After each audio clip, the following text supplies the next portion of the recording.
Najua kwenye pitapita na mizunguko yako utakuwa umesikia simulizi, hadithi na soga nyingi kulihusu taifa la Israel. Israel ni taifa dogo kijiografia na hata idadi ya raia wake ni ndogo sana, lakini linawekwa kama miongoni mwa mataifa yenye nguvu sana ulimwenguni.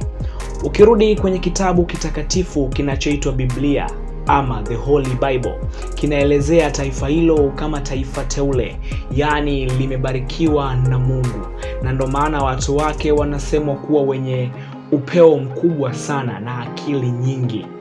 Watafiti wameenda mbali sana wakisema miongoni mwa wanasayansi wakubwa hapa duniani ni Wayahudi, ikishuhudiwa kwamba Albert Einstein alikuwa ni Myahudi. Sasa cha kushangaza ni kwamba wana wa Israel wana dini yao ambayo inaitwa dini ya Kiyahudi, ambayo pia katika dini hiyo hiyo wanacho kitabu chao ambacho wanakitumia, na maandiko yaliyomo ndani ya kitabu hiko ndio yanatumika kuongoza hiyo dini ya Kiyahudi.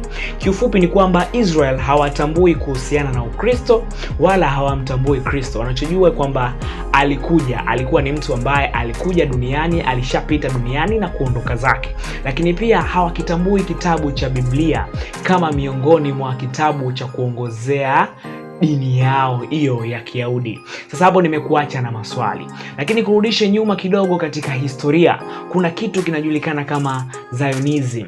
Hii ni movement ya Wayahudi.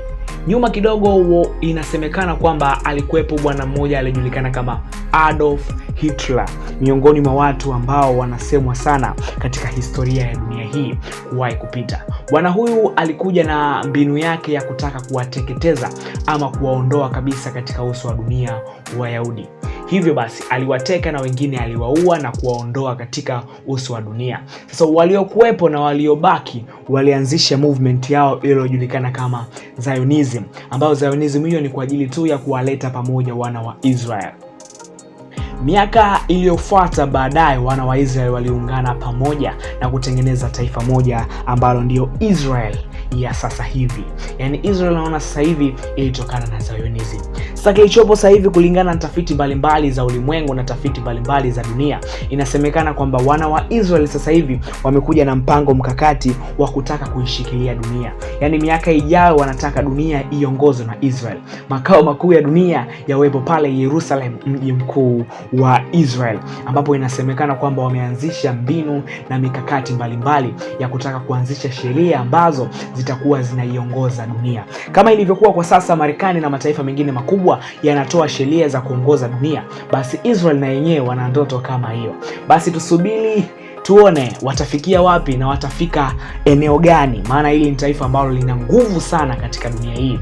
Wenda wakafika, wenda wakafanya ambacho wanataka kukifanya. Tukutane kwenye comment section, lakini pia sisi tunaitwa Jungle TV International na mimi hapa ni Rodney Stewart.